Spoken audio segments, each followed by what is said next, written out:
তো বন্ধুরা, আজকের ক্লাস হচ্ছে কি সেন্টেন্স। সেন্টেন্স কাকে বলে, তার ডেফিনেশন কি?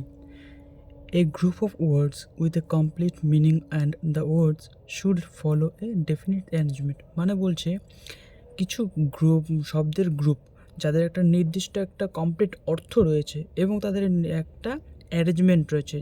শব্দগুলোকে যেখানে যেভাবে খুশি বসালে সেটা চলে না, তাদের একটা নির্দিষ্ট অ্যারেঞ্জমেন্ট থাকতে হয়। সেই অ্যারেঞ্জমেন্টটা কি? স্ট্রাকচার। সেন্টেন্স দেখতে কীরকম, সেটা দেখতে কীরকম সেটা বলতে গেলে আমাদের প্রথমে সাবজেক্ট, তারপরে ভার্ব, তারপরে অবজেক্ট বসবে। ঠিক আছে, সেটা হচ্ছে আমাদের এটা হচ্ছে আমাদের স্ট্রাকচার। এখন সাবজেক্ট কাকে বলে? সাবজেক্ট ডুয়ার, যে করছে মিনস কে, সেটা হচ্ছে কি তোমার কর্তা। আর ভার্ব হচ্ছে কি অ্যাকশন, যে কাজটা করছি না করছি তার বা কোনো একটা অবস্থা বোঝাচ্ছে, সেটা বোঝাচ্ছে। আর অবজেক্ট হচ্ছে কি আদার, মানে সাবজেক্ট আর ভার্ব বাদে যেটা পড়ে থাকলো সেটাকে বোঝাচ্ছে অবজেক্ট। যেমন হচ্ছে কর্ম।